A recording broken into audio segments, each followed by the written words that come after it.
दोस्तों आज हिंदी के कुछ ऐसे ऐसे सेंटेंसेस लेकर आया हूं जिनकी इंग्लिश बनाना बच्चों का खेल नहीं है। अब यहां पर देखिए उम्मीद है, मजबूर है, होना ही है, तय है, ये है, वो है। इनकी इंग्लिश कैसे बनेगी? ये कॉन्सेप्ट बड़ा मजेदार है और बहुत अच्छी इंग्लिश आज आप सीख जाएंगे अगर ये कॉन्सेप्ट आज आपको आ गया। मेरा नाम है सरताज, मैं हूं आपका इंग्लिश ट्रेनर, आपका इंग्लिश कोच, और आप देख रहे हैं सरताज क्लासेस, जहां पर ऐसी कमाल कमाल की जानकारियां इंग्लिश के बारे में आपको रोज मिलती है। सबसे पहले हम बात करते हैं उम्मीद है। जैसे उम्मीद है कि आज मेहमान आएंगे, उम्मीद है। अब इसे ऐसे मत समझिएगा कि ये सेंटेंस से अलग वर्ड है। कमाल देखिए कि ये सेंटेंस में ही जुड़ेगा क्योंकि एक मॉडल वर्ब है। इसको हम इंग्लिश में बोलेंगे दोस्तों सपोज्ड टू। सपोज्ड टू ये बोलेंगे, क्या बोलेंगे? Supposed to. जैसे गौर से सुनिएगा, उम्मीद है वह झूठ या वह पैसे लौटा देगा, ठीक है ना। अब देखिए उम्मीद है वह पैसे लौटा देगा या उम्मीद है कि वह पैसे लौटा देगा। अब ऐसा नहीं है कि उम्मीद है को अलग से बनाएंगे फिर वह पैसे लौटा देगा अलग से, नहीं। कमाल यह है कि उम्मीद है इसी में अटैच हो जाएगा। तो सबसे पहले हम बनाएंगे he is supposed to. He is supposed to return money MONY। आज लिखा है इसमें? अच्छा आज नहीं लिखा, बस आज होता तो टुडे लिख देते। सो ही सपोज टू रिटर्न मनी। उम्मीद है कि वह पैसे लौटा देगा। इसको कई तरीके से आप बना सकते हैं। उससे उम्मीद है कि वह पैसे लौटा देगा, ऐसी उम्मीद की जाती है कि वह पैसे लौटा देगा। ये सारे यहां पर देखिए, यहां पे उम्मीद है आ रहा था। मैं एक चीज यहां पर क्लियर कर दूंगा आपको, यहां पर उम्मीद है आ रहा था तो यहां पर हमने इज लगा दिया। लेकिन अगर है उम्मीद थी, है ना, उम्मीद थी कि वह पैसा लौटा देगा, पास्ट की बात हो रही है, तो ऐसे में हम यहां पर वाज का प्रयोग करेंगे। He was supposed to return money, इस तरीके से। तो जैसे उम्मीद है कि इंडिया जीत जाएगी, उम्मीद है कि इंडिया जीत जाएगी, तो इंडिया इज सपोज्ड टू। अब हम कैसे लिखेंगे? India is supposed to win. ये लीजिए कितना आसान है। तो इस तरह से हम सपोज टू का इस्तेमाल करते हैं। अब आगे आ रहा है उम्मीद है बनेगा, तो हम क्या करेंगे? हम इसी कॉन्सेप्ट को लिखेंगे सपोज्ड टू, है ना, सपोज्ड टू, लेकिन आगे बी लगा देंगे, सपोज्ड टू बी, क्योंकि अब बनना आ गया। जैसे उम्मीद है कि वह डॉक्टर बनेगा, उम्मीद है कि मेरा बेटा एक साइंटिस्ट बनेगा, उम्मीद है कि मैं एक प्रधानमंत्री बनूंगा। तो यहां पे उम्मीद लगा रहे हैं कि ऐसा बनेगा कोई, तो सपोज टू बी। जैसे उम्मीद है कि वह एक डॉक्टर बनेगा। अब देखिए यहां पर बनना आ गया तो बी आएगा, है ना। तो उम्मीद है कुछ नहीं, सबसे पहले ही इज, अब उम्मीद है बीच में आएगा सपोज्ड टू। अब क्योंकि बनना आ रहा है तो बी भी लगाएंगे, be a doctor. So he supposed to be a doctor. कितना इजी है ना। तो ये सपोज टू बी का इस्तेमाल कुछ इस तरह से करेंगे। तो उम्मीद है कि वह एक प्रधानमंत्री बनेगा, he suppose to be a prime minister, वगैरह वगैरह। अब आता है दोस्तों इसके बाद उम्मीद है कर रहा है। ये देखिए कैसे बनेगा। उम्मीद है कि वह सो रहा है, उम्मीद है कि पढ़ रहा है, या रहा होगा भी कर सकते हैं। उम्मीद है कि सो रहा होगा भी, तो देखो ये उम्मीद है कि वो इस वक्त हमारे पैसे लौटाने के लिए मेहनत कर रहा होगा या कर रहा है।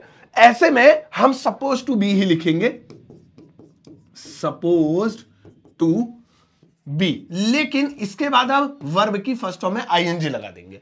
इसमें आईएनजी नहीं थी, इसमें सीधा नाउन था कि बनेगा डॉक्टर, टीचर, लॉयर, उसमें आईएनजी। जैसे गौर से देखेंगे, उम्मीद है कि वह खेल रहा होगा, रहा होगा, कुछ भी कर रहा होगा, वो अभी की बात कर रहा है। देखो जी, उम्मीद है वो इस वक्त सो रहा होगा, उम्मीद है वो खेल रहा होगा। तो इस तरह से, तो कैसे बोलेंगे? ही इज सपोज्ड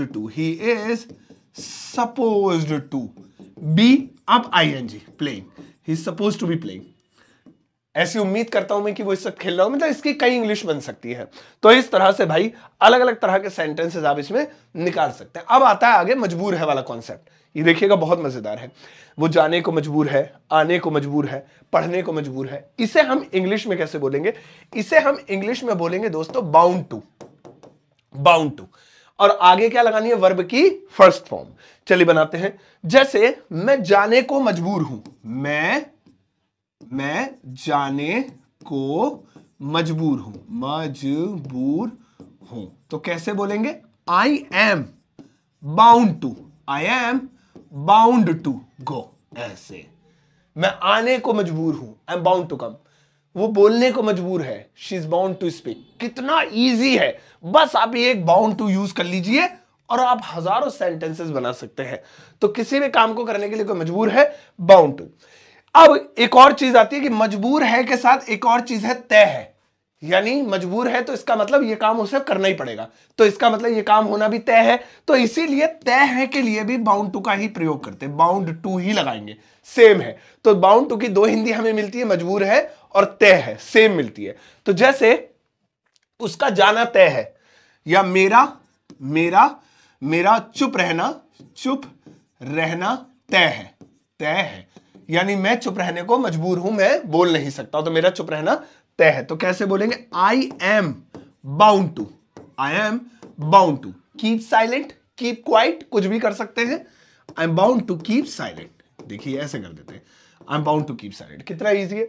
तो यहां पे बाउंड टू हो गया, ये अलग अलग यूज कर सकते हैं। उसका आना तय है, he is bound to come. उसका जाना तय है, he is bound to go, इस तरह से। अब आता है बनना ही पड़ेगा। देखो भाई तुम्हें डॉक्टर बनना ही पड़ेगा, तुम्हें ये करना ही पड़ेगा। इसके लिए भी हम बाउंड टू का प्रयोग करेंगे, बाउंड टू। लेकिन इसमें हम बी लगा देंगे, इसमें हमें क्या लगाना होगा? एक बी ऐड करना होगा। जैसे यानी अब मजबूरी है, देखिए चीज वही आ गई, मजबूरी वाली बात आ गई, इसलिए बाउंड टू लगाए। तुम्हें डॉक्टर बनना ही पड़ेगा, मतलब मजबूरी है। अब कोई किसी मजबूरी में बात कर रहा हूं ऐसे, भाई तुम्हें तो अब जो है कुछ भी करके वकील बनना ही पड़ेगा, तो बाउंड टू बी। तुम्हें टीचर बनना ही पड़ेगा, बनना ही पड़ेगा। तो कैसे बोलेंगे तुम्हें टीचर बनना ही पड़ेगा? You are bound to be a teacher. तो जब हमने बनना ही पड़ेगा, TECHER, जब हमने बनना ही पड़ेगा की बात की, तो हमने बाउंड टू के साथ बी का प्रयोग किया। तो ये ध्यान रखिएगा, बाउंड टू बी। अब आता अगला कॉन्सेप्ट, होना ही है। जैसे उसे जाना ही है, उसे पढ़ना ही है, उसे बोलना ही है, ये मतलब ये काम होना ही है। तो हम ऐसे में मस्ट हैव टू का प्रयोग करेंगे, मस्ट हैव टू। ये ध्यान रखिएगा, ये मस्ट हैव टू पूरा लिखा जाएगा वर्ब की फर्स्ट फॉर्म के साथ। जैसे उसे जाना ही है, भाई कुछ नहीं हो सकता, उसे जाना ही है। तो कैसे बोलेंगे? He must have to go, he must have to go. लेकिन मैं आपको यहां पर एक कमाल दिखाता हूं। देखिए, जब हम ये बोलते हैं कि उसको ये काम करना ही है, तो हम एक तरीके से ये भी बोल रहे होते हैं कि उसका अब जाना तय है, यानी उसको जाना ही है, उसका जाना तय है। तो हम बाउंड टू भी लिख सकते हैं। ये बस बोलने के तरीके होते हैं, हमें बस अपनी बात कहनी है। तो इसीलिए मैं इसको he must have to go की जगह he is bound to go भी बोल सकता है, he is bound to go, ऐसे ही बोल सकता हूं, है नहीं? तो कुछ भी बोल दीजिए, ये चीज एक ही है, बाकी तरीके अलग अलग हो सकते हैं। अगला आता है होना ही था, यानी ये तो होना ही था। इसे देखिए कैसे बोलेंगे, इसे होना ही था, इसे हम बोलेंगे bound to happen, bound to happen, है ना? लेकिन क्योंकि था रहा है, तो हम इसमें इट वाज का प्रयोग करेंगे, it was bound to happen. जैसे ये तो होना ही था भाई साहब, यह तो होना ही था, क्या करें, ये तो होना ही था, आज नहीं तो कल, ये तो होना ही था। तो कैसे? It was bound to happen, it was bound to happen. देखिए ये कहावत भी होती है ना, कोई काम हो जाता है, कोई बुरी खबर आ जाए या कुछ भी हो जाए, तो देखो जी एक दिन तो ये होना ही था, कल नहीं तो आज सही, आज नहीं तो कल से होना था ना, तो होना ही था, सिंपल ऐसे बोले, it was bound to happen, बस। लेकिन अगर हम इसे ऐसे बोले, ये तो होना ही है, देखो जी ये तो होना ही है, बेटी की शादी तो आज नहीं तो कल करनी है, तो होना ही है, तो हम ऐसे में वाज नहीं, it is bound to happen ऐसे लिख सकते हैं। तो ये एक मुहावरा भी हो गया एक तरीके से, ये तो होना ही है जी, ये तो होना ही था, तो ये it is bound to happen, it was bound to happen, इतना से याद कर लेंगे। इसे अकेला ही बोला जाता है बस, ये जैसे हम अकेला इतना बोलते हैं, ये तो होना ही है। अब देखिए रखना मजबूरी है, यानी यार बंदूक रखना मेरी मजबूरी है, भाई बहुत गुंडे लगे हुए पीछे, यार आजकल है ना, मुझे ना ये दवाइयां रखना मेरी मजबूरी है, कहीं भी बीपी लो या अप हो जाता है। तो देखिए ऐसे में भी हम बाउंड टू का प्रयोग करेंगे, bound to sorry bound to, लेकिन हैव लगा देंगे, बाउंड टू के साथ हैव लगा देंगे। जैसे यहां पर गौर से देखिएगा, बंदूक, बंदूक अच्छा सा लिखते हैं ना, हिंदी में भी जरा खूबसूरत सा, बोर्ड में भी आदत नहीं है। बंदूक रखना मेरी मजबूरी है, मेरी मजबूरी है। देखिए अभी हमने मजबूरी के लिए, है ना, तो मेरी के लिए आई एम बाउंड टू, अभी मजबूरी के लिए हमने बाउंड टू सीखा था, वही लिख दिया। लेकिन इस बार एक नई चीज आ गई, रखना। तो जब मजबूरी के साथ यानी बाउंड टू के साथ रखना आ जाए तो बाउंड टू के साथ हम हैव लगा देते हैं, have a gun. I am bound to have a gun, या फिर यार दवाई रखना मेरी मजबूरी है, I am bound to have medicine along with me, इस तरह से। तो ये पूरा कॉन्सेप्ट भाई बहुत मजेदार है, इसको प्रैक्टिस कीजिए जितनी ज्यादा हो सके और इस पर सेंटेंसेस बनाइए। फिलहाल एक सेंटेंस मैं आपको देता हूं जिसकी इंग्लिश ट्रांसलेशन आपको मुझे बनाकर दिखानी है, और प्लीज बनाइएगा जरूर। लास्ट में 1 मिनट में कुछ समझाऊंगा, वो भी समझ के जाइएगा। फिलहाल यहां पर ज्यादा नहीं, बस एक सेंटेंस लिखा हुआ है, इसकी इंग्लिश ट्रांसलेशन आपको इस एपिसोड के या इस वीडियो के कॉमेंट सेक्शन में लिखनी है। वीडियो को पॉज करके इसको देख लीजिएगा।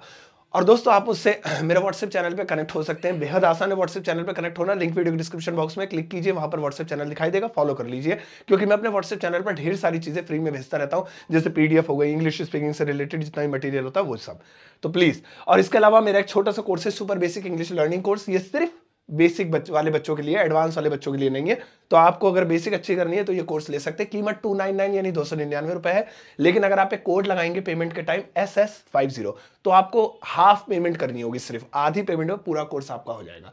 और मेरी किताब Amazon फ्लिपकार्ट पर अवेलेबल है, जिससे आप घर बैठे ऑर्डर कर सकते हैं COD पर ऑल ओवर इंडिया। ये सभी जरूरी लिंक आपको वीडियो के डिस्क्रिप्शन बॉक्स में मिल जाएंगे। अब जाओ इस वीडियो को सबके साथ शेयर करना, और चाहते आते एक प्यारा सा लाइक देकर जाना।